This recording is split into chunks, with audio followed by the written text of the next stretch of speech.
국회의원 강선우에 대한 임금 체불 관련 진정이 고용노동부에 2차례나 접수되는 걸로 전해졌습니다.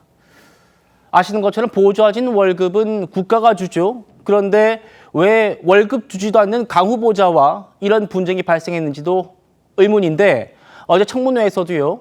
강 후보자 퇴직 보좌관에게 불이익을 주었다는 의혹이 제기됐습니다. 보시죠. 퇴직 후 취업 방해까지 했다는데 이건 너무 잔인하지 않습니까? 제보가 한두 가지가 아닙니다.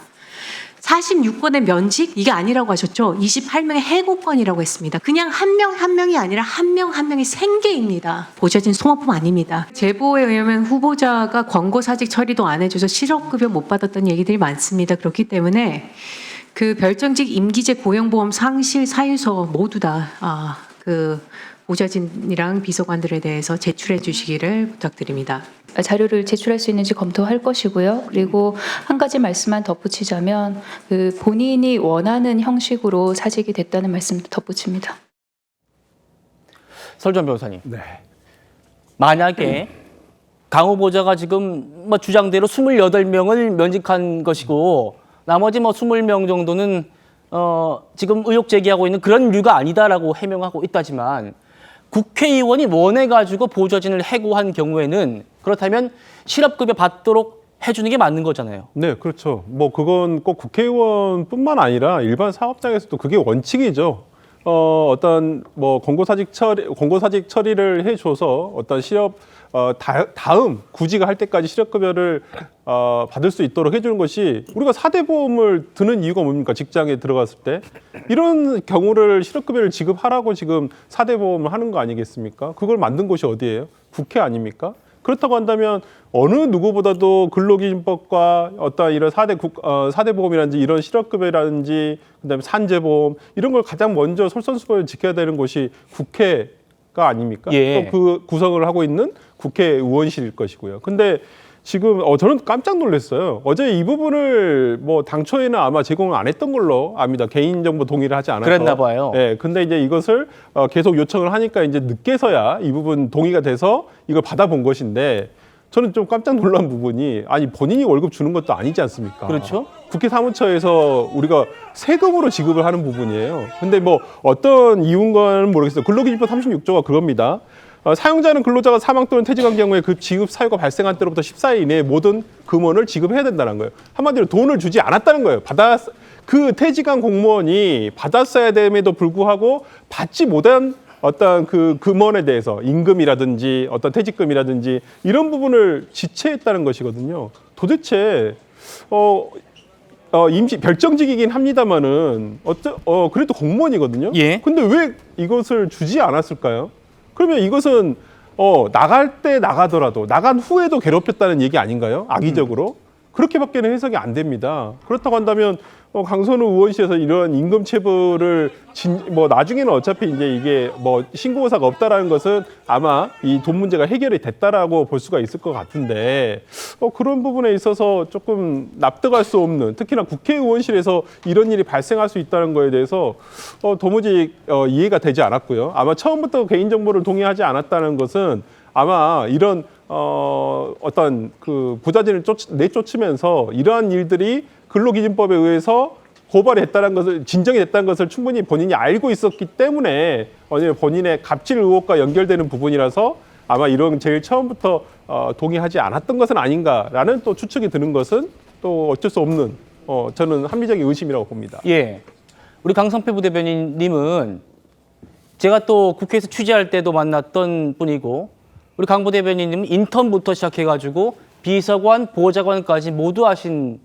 분입니다. 그래서 좀 여쭤보겠습니다.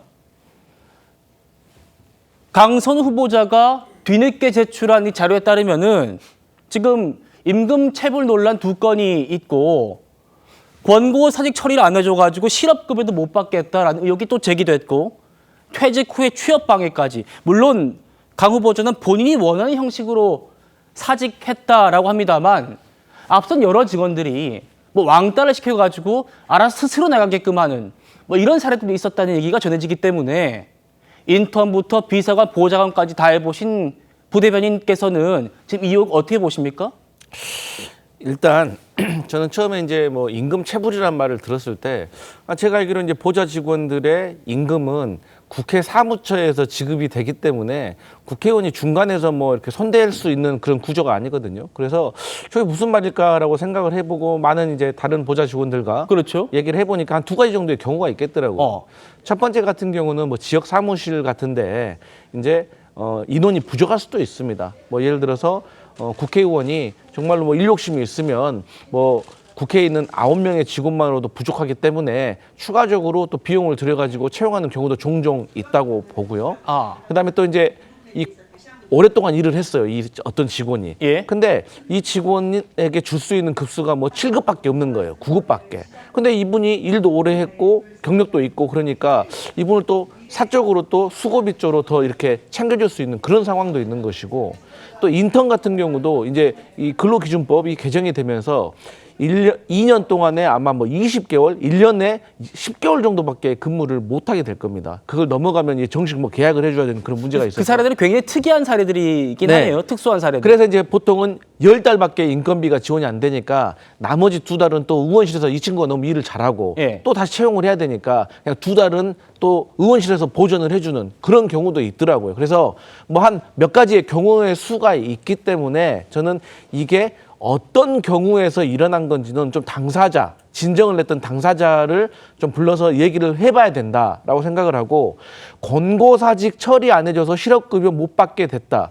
이것도 여러 가지 상황이 있을 것 같아요. 그러니까 저도 일을 하다 보면 정말로 이 직원은 같이 일할 자격이 없는 직원들도 있었어요. 또 어떤 분은 너무나도 훌륭한데 환경상, 여건상 같이 일을 못한 경우도 있었고 그래서 어떤 분은 근데 그럼에도 불구하고 거의 대부분은 이왕이면 좋게 나가는 것이 좋고 또 우리 의원이 정치인인데 또 나쁘게 보내가지고 또 정치인에게 누가 될 것 같아가지고 보통은 다 이제 권고사직 처리를 다 해줘서 실업급여를 받을 수 있게 하는 거거든요. 그래야지 또 다음 구직 활동을 할 때까지 또 그래도 최소한의 또 생계를 이어갈 수가 있기 때문에 그런데 그렇기 때문에 저는 여러 가지 상황을 당사자를 불러봐야지 너무나도 좀 특수한 이 국회 보좌 직원이라는 자체가 특수직입니다. 그렇기 때문에 불러서 좀 봐야 될 것 같고 퇴직 후 취업 방해 이게 상당히 중요한 거거든요. 네. 근데 이제 보통 이 직원이 나갔어요. 근데 이 직원이 어디 의원실에 취업을 하려고 하니까 그 사람 나쁜 사람이니까 취업하지 마세요 라고 지금 방해했다는 식으로 지금 이의를 그렇죠. 제기하는 거 아니에요. 그런데 저도 예를 들어서 정말 마음에 안 들게 보낸 직원이 있는데 그 직원이 저희 방을 뺀 290국에 어느 방에 지원을 한지 알 수가 없습니다. 예. 근데 어떻게 알게 되냐? 그 방에서 저희 방에서 평판조회. 연락 와가지고 평판조회를 하는 거죠. 예. 그때 알 수가 있는 거거든요. 그러면 보좌관들은 그래도 저희만의 암호, 불문율이 있습니다. 잘한 사람은 잘했다고 하지만 못했다라고 해서 이 사람 못했습니다라고 거의 대부분 말 안 해요. 그냥 알아서 판단하십시오라고 얘기하는 거거든요. 그러면 그 의원실에서 이거는 얘가 일을 잘 못했다고 생각하는구나 라고 판단하는 것이 관례거든요. 그래서 이 퇴직 후 취업 방해도 의원실에서 막 쫓아가가지고 방해를 진짜 했는 건지 아니면 그 해당 의원실에서 평판조회를 왔을 때 안 좋게 얘기를 한 건지 이것도 좀 지켜볼 필요가 있다. 하지만 이 전체적인 내용을 좀 들었을 때는 어쨌든 간에 강선우 후보자가 저는 이렇게 제보를 하고 있는 보좌 직원을 좀 빨리 만나가지고 오해가 있으면 좀 풀고 예. 사과할 게 있으면 사과하고 좀 이런 식으로 수습을 하나씩 해나갔으면 좋겠다 이런 생각합니다. 알겠습니다.